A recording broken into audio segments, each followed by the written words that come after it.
یہ ڈپینڈ نہیں کرتا۔ اور تعریف کے لیے شکریہ، ویسے میں بھی اتنی اچھی نہیں ہوں، جو ہوں اللہ کا کرم ہے، افشاں نے مسکرا کر کہا۔ صفا نے اسے دیکھا، ہر فکر سے پاک تھا اس کا چہرہ، ایک عجیب سا نور تھا اس کے چہرے پر۔ صفا اسے دیکھتے ہوئے سوچ رہی تھی، جب اس نے اس کے سامنے چٹکی بجائی تو وہ حال میں آ لوٹی۔ کیا ہوا؟ افشاں نے پوچھا۔ کچھ نہیں، صفا مسکرا دی۔ تو میں نے سنا ہے نیک کام میں دیر نہیں کرنی چاہیے، تو آپ کیا مجھے آج سے قرآن کی تعلیم دیں گی؟ صفا نے بچوں جیسی معصوم چہرے پر سجاتے ہوئے کہا۔ ہاں، کیوں نہیں، میں لائبریری سے قرآن لے آتی ہوں، آپ وضو کر کے آ جاؤ، افشاں نے مسکرا کر کہا اور اٹھ گئی۔ صفا بھی سر ہلاتی ہوئی چلی گئی۔ بسم اللہ الرحمن الرحیم۔ سورہ فاتحہ۔ اعوذ باللہ من الشیطان الرجیم۔ ترجمہ: میں اللہ کی پناہ چاہتی ہوں شیطان مردود سے۔ بسم اللہ الرحمن الرحیم۔ ترجمہ: اللہ تعالیٰ کے نام سے شروع کرتی ہوں جو نہایت مہربان، بڑا رحم والا ہے۔ الحمدللہ رب العالمین الرحمن الرحیم مالک یوم الدین ایاک نعبد و ایاک نستعین اہدنا الصراط المستقیم صراط الذین انعمت علیہم غیر المغضوب علیہم ولا الضالین۔ ترجمہ: سب تعریفیں اللہ تعالیٰ کے لیے ہے جو تمام جہانوں کا پالنے والا ہے، بڑا مہربان، نہایت رحم کرنے والا، بدلے کے دن یعنی قیامت کا مالک ہے۔ ہم صرف تیری ہی عبادت کرتے ہیں اور تجھ سے ہی مدد چاہتے ہیں۔ ہمیں سچی اور سیدھی راہ پر چلا۔ ان لوگوں کا راستہ جن پر تو نے انعام کیا، ان کا نہیں جن پر غضب کیا گیا، اور نہ گمراہوں کا۔ درس قرآن سورہ فاتحہ۔ سورہ فاتحہ کا تعارف۔ مقام نزول۔ اکثر علماء کے نزدیک سورہ فاتحہ مکہ مکرمہ میں نازل ہوئی ہے۔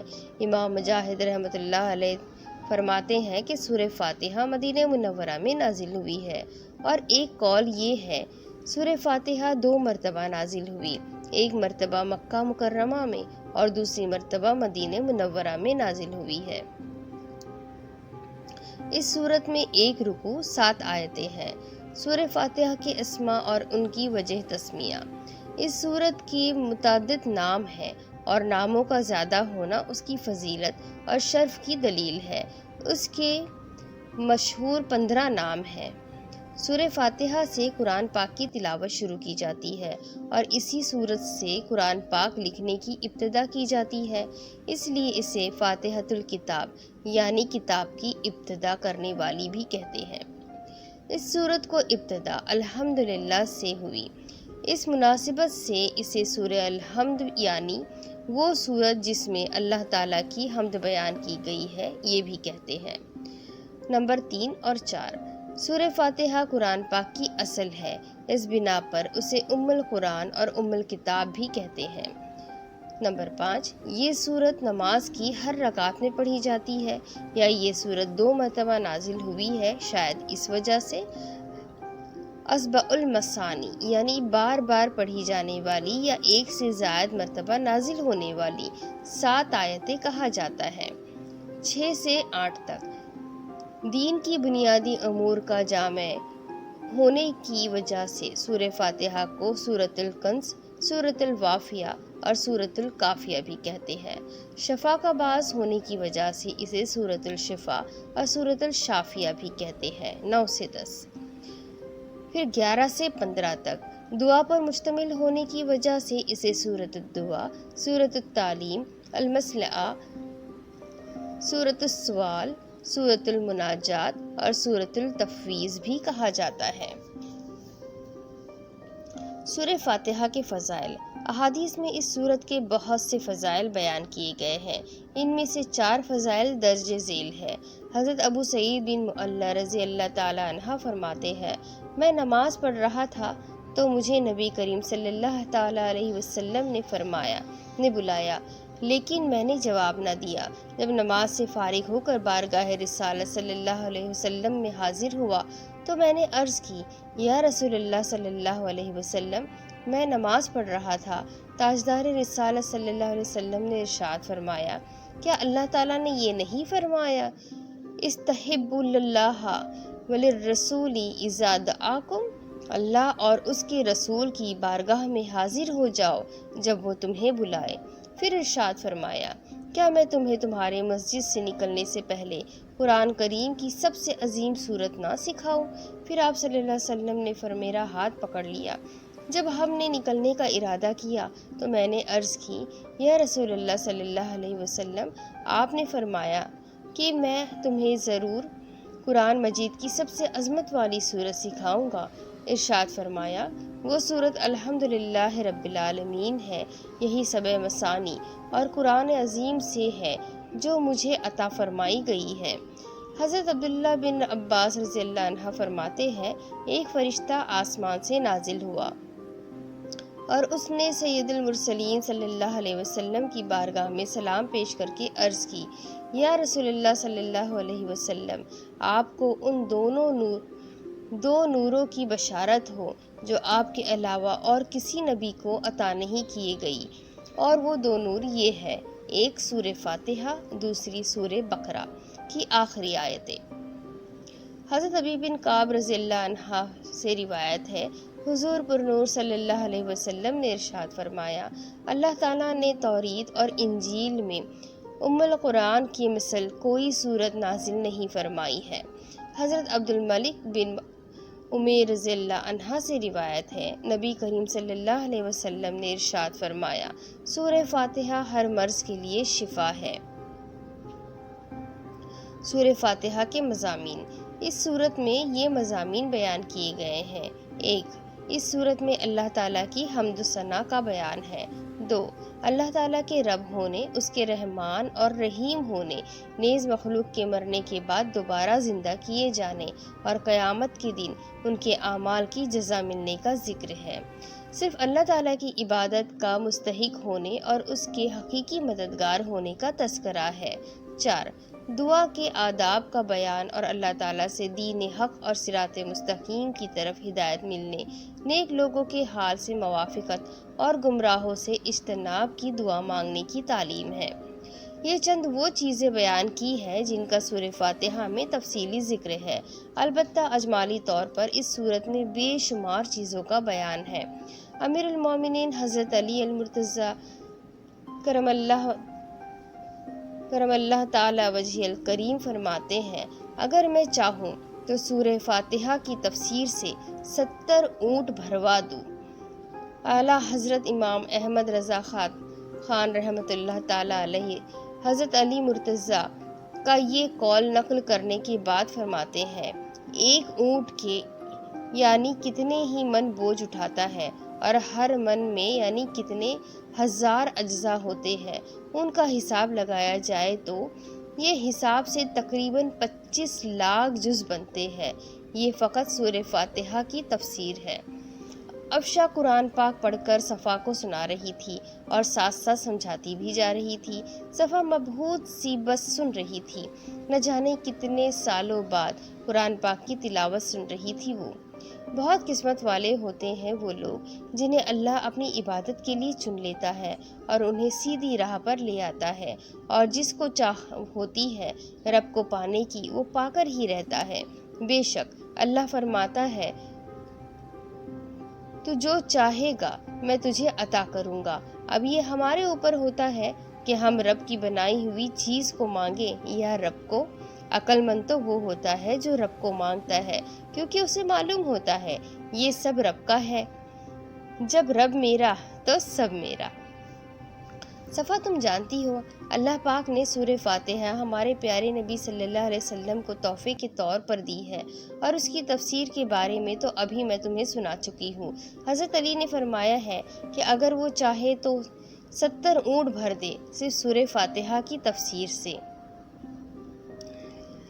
اگر میں تمہیں پورا دن لگا کر بھی سورہ فاتحہ کی تفسیر بتانا چاہوں تو کم ہے۔ افشا نے مسکرا کر کہا آج تک کے لیے اتنا کافی ہے۔ افشا نے قرآن پاک کی چوم کر غلاف میں لپیٹ لیا۔ شکریہ افشا، صفا نم آنکھوں سے بولی۔ تم رو رہی ہو؟ افشا کو لگا تو اس نے پوچھ لیا۔ نہیں بس، صفا نے آنکھ کا کنارہ صاف کیا۔ دیکھو صفا، تم مجھ سے کچھ بھی شیئر کر سکتی ہو بنا کسی جھجک کے، افشا نے نرم لہجے میں کہا۔ بس بہت سال ہو گئے قرآن پاک کو کھول کر تک نہیں دیکھا، پڑھنا تو بہت دور کی بات ہے، مجھے پڑھنا بھی آتا تھا لیکن میں بھول گئی، وہاں پڑھ نہیں سکی، اتنے سال تک اللہ سے غافل رہی میں نے، پھر بھی ہر نعمت سے نوازا خود کو، بہت گنہگار ہوں محسوس کر رہی ہوں۔ صفا کی آنکھوں سے آنسو بہنے لگے۔ صفا تم بہت خاص ہو، جانتی ہو کیوں؟ افشا نے اسے دیکھا جو سر جھکائے آنسو بہا رہی تھی۔ کیوں؟ صفا نے اس کی بات پر سر اٹھا کر اسے دیکھا۔ اللہ جن کو اپنی عبادت کے لیے چن لے وہ لوگ بہت خاص ہوتے ہیں اور تم ان لوگوں میں سے ہو، افشا پیار سے اسے سمجھا رہی تھی۔ لیکن میں، مطلب کیسے؟ صفا نے ناسمجھی میں اسے دیکھ کر کہا۔ صفا، اللہ بہت مہربان ہے، وہ ہمارے بڑے سے بڑے گناہ کو 2 پل میں معاف کر دیتا ہے۔ وہ کہتا ہے مجھ سے مانگو میں دوں گا، لیکن کوئی اس کے پاس جاتا ہی نہیں۔ صفا، شاید تم نہیں جانتی، اللہ ہر کسی کو اپنے خاص بندوں میں شامل نہیں کرتا، تمہیں موقع دیا ہے اس نے، تم خوش نصیب ہو۔ بس کچھ سمجھ نہیں پاتے، کچھ سمجھ جاتے ہیں، ورنہ تم ہی سوچو، تم وہاں لندن میں رہ رہی تھی اور یوں اچانک یہاں آنا، مجھ سے ملنا، اور پھر یہ قرآن سیکھنے کا کہنا، اور پھر قرآن پاک کی تلاوت کو سن کر تمہیں یوں احساس ہونا، کیا یہ سب ایک اتفاق ہے؟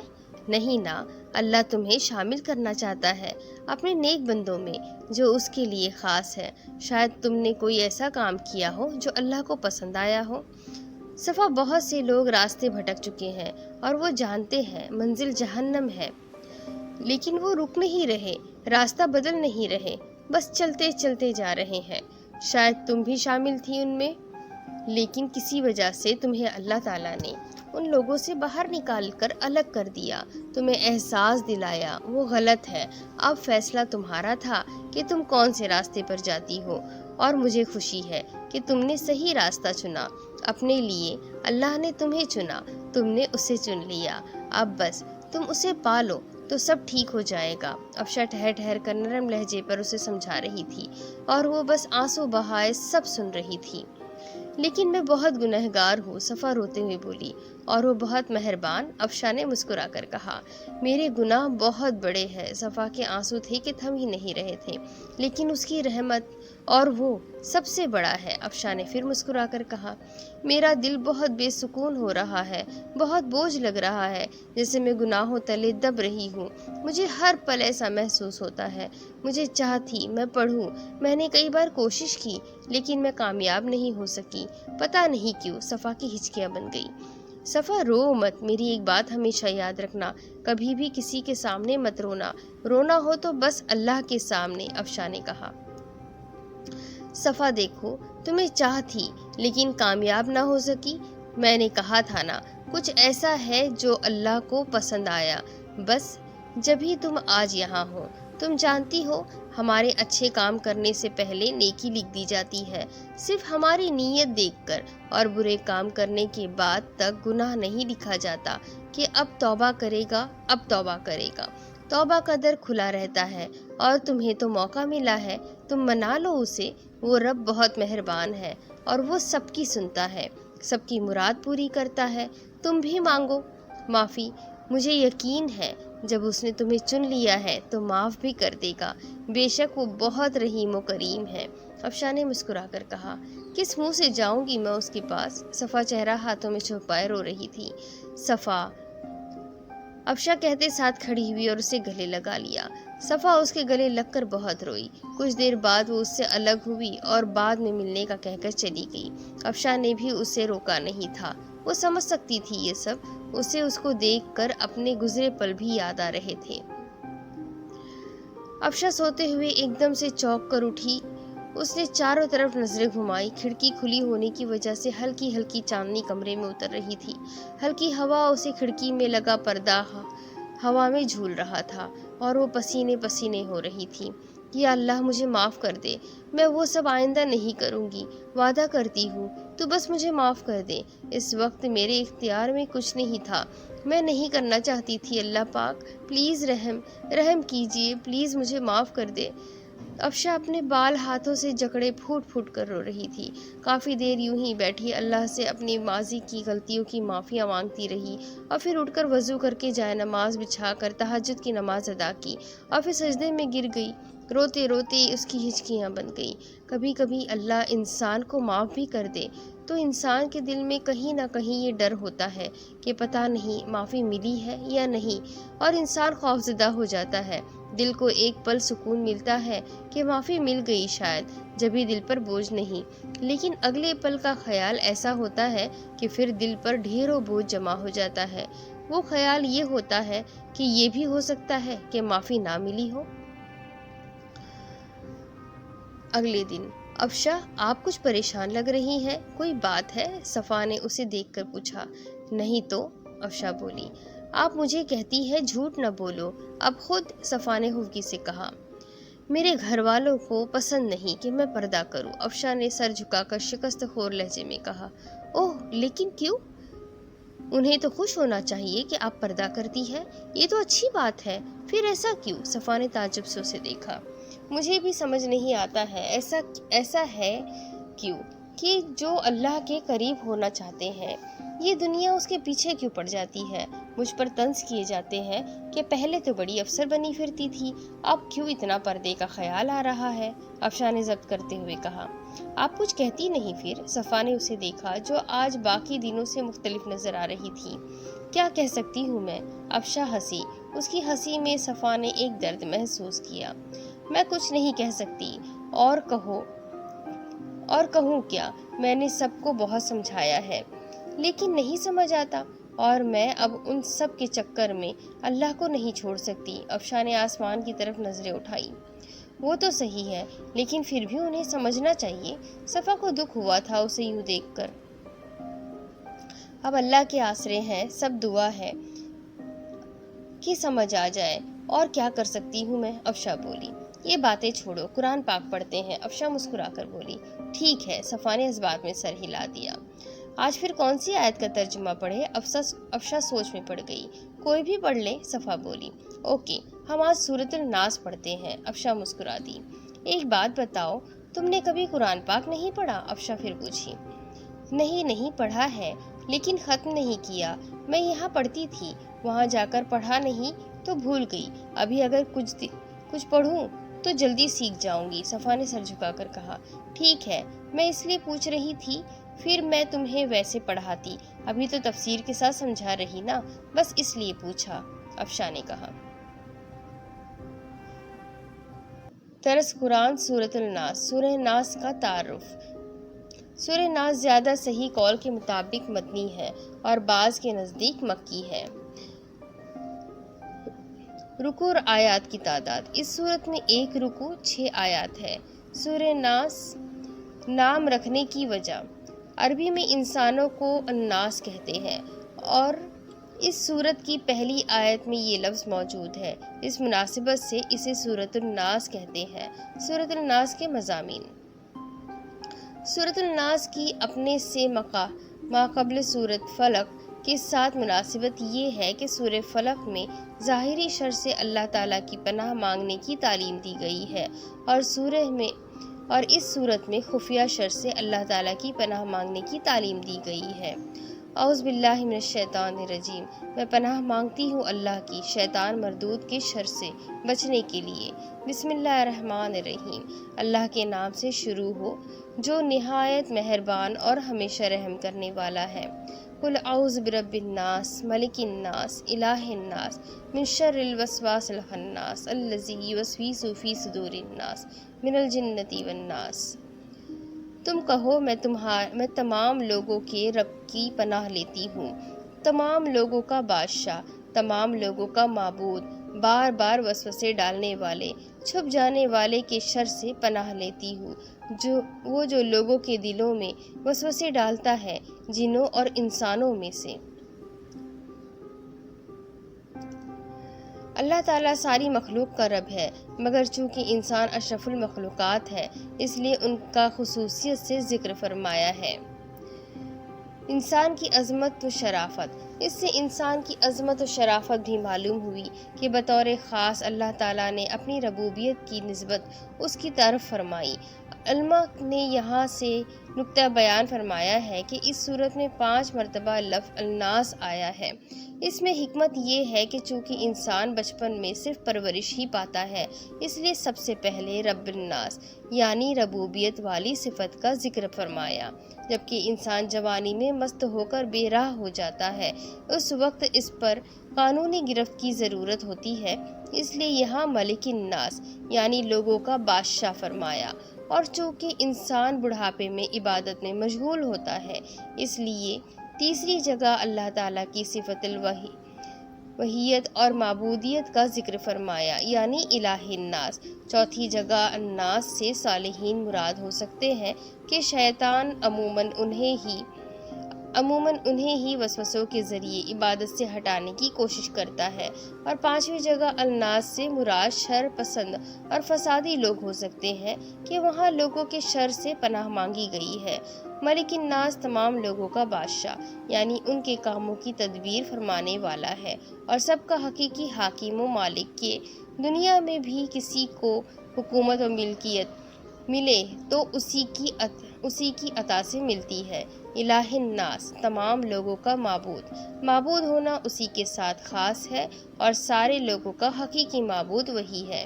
من شر الوسواس الخناس بار بار وسوسے ڈالنے والے چھپ جانے والے کے شر سے۔ اس سے مراد شیطان ہے اور یہ اس کی عادت ہے کہ انسان غافل ہوتا ہے تو وہ اس کے دل میں وسوسے ڈالتا ہے، اور جب انسان اللہ تعالیٰ کا ذکر کرتا ہے تو شیطان دبک کر رہتا ہے اور ہٹ جاتا ہے۔ وسوسہ اور الہام میں فرق۔ یاد رہے کہ برے خیال کو وسوسہ کہا جاتا ہے جبکہ اچھے خیالات کو الہام۔ وسوسہ شیطان کی طرف سے ہے، لہٰذا اس پر لا حول ولا قوت الا باللہ پڑھنی چاہیے، اور الہام فرشتے کے ذریعے اللہ تعالیٰ کی طرف سے ہوتا ہے، اس لیے اس پر اللہ تعالیٰ کا شکر کرنا چاہیے۔ نفس امارہ کے غلبہ میں وسوسے زیادہ ہوتے ہیں جبکہ نفس مطمئنہ کے غلبہ میں الہام زیادہ۔ شیطان ہمارا ایسا دشمن ہے جو ہمیں نظر نہیں آتا، یعنی وہ ہمیں دیکھتا ہے اور ہم اسے نہیں دیکھتے، لہٰذا اس طاقت والے رب عزوجل کی پناہ مانگو جو اسے دیکھتا ہے اور وہ رب عزوجل کو نہیں دیکھتا۔ قوی دشمن سے قوی رب عزوجل کی پناہ مانگو۔ الذی یوسوس فی صدور الناس وہ جو لوگوں کے دلوں میں وسوسے ڈالتے ہیں، یعنی شیطان زبان و آواز سے نہیں بہکاتا بلکہ براہ راست دل میں اثر کرتا ہے، بری چیز کو اچھی کر دکھاتا ہے، خود دشمن ہے مگر دوستی کے لباس میں آتا ہے، پھر جیسا انسان ہو ویسا ہی اسے وسوسہ ڈالتا ہے۔ من الجنۃ والناس جنوں اور انسانوں میں سے یہ بیان ہے وسوسے ڈالنے والے شیطان کا کہ وہ جنوں میں سے بھی ہوتا ہے اور انسانوں میں سے بھی، جیسے شیاطین جن انسانوں کو وسوسے میں ڈالتے ہیں، ایسے ہی شیاطین انسان بھی ناصح بن کر آدمی کے دل میں وسوسے ڈالتے ہیں، پھر اگر آدمی ان وسوسوں کو مانتا ہے تو اس کا سلسلہ بڑھ جاتا ہے اور وہ خوب گمراہ کرتے ہیں، اور اگر اس سے متنفر ہوتا ہے تو ہٹ جاتے ہیں اور دبک کر رہتے ہیں۔ جنوں اور انسانوں کے شیاطین سے پناہ مانگے۔ آدمی کو چاہیے کہ جنوں کے شیاطین کے شر سے بھی پناہ مانگے اور انسانوں کے شیاطین کے شر سے بھی۔ اس سلسلے میں یہاں ایک مفید وظیفہ پیش خدمت ہے، چنانچہ حضرت عائشہ صدیقہ رضی اللہ تعالیٰ عنہا فرماتی ہے کہ حضور صلی اللہ تعالیٰ علیہ وسلم رات کے وقت جب بستر مبارک پر تشریف لاتے تو اپنے دونوں دست مبارک جمع فرما کر ان میں دم کرتے اور سورہ قل هو اللہ احد اور قل اعوذ برب الفلق اور قل اعوذ برب الناس پڑھ کر اپنے مبارک ہاتھوں کو سر مبارک سے لے کر تمام جسم اقدس پر پھیرتے جہاں تک دست مبارک پہنچ سکتے۔ یہ عمل 3 مرتبہ فرماتے۔ حضرت عبداللہ بن حبیب رضی اللہ عنہ فرماتے ہیں ہم پر ہلکی بارش ہوئی اور اس وقت اندھیرا چھایا ہوا تھا اور ہمارے نبی کریم صلی اللہ علیہ وسلم کا انتظار کر رہے تھے، تاکہ وہ آ کر ہمیں نماز پڑھائے۔ پھر حضور پرنور صلی اللہ تعالیٰ علیہ وسلم ہمیں نماز پڑھانے کے لیے تشریف لائے اور ارشاد فرمایا، پڑھو۔ میں نے عرض کی، کیا پڑھوں؟ ارشاد فرمایا، صبح شام 3 بار قل هو اللہ احد اور قل اعوذ برب الفلق اور قل اعوذ برب الناس پڑھو۔ ان کی تلاوت کرنا تمہیں ہر بری چیز سے بچائے گا۔ افشا نے قرآن پاک بند کیا تو صفا بولی، افشا میں آپ سے ایک بات پوچھوں؟ صفا بولی، جی جی پوچھو۔ افشا مسکراتے ہوئے بولی۔ اب اس کے آگے کی سٹوری میں آپ کو اگلی قسط میں سناتی ہوں کہ آخر صفا افشا سے کیا پوچھنا چاہتی ہے اور اس کہانی کا انت کیا ہے۔ امید کرتی ہوں کہانی آپ لوگوں کو پسند آ رہی ہوگی۔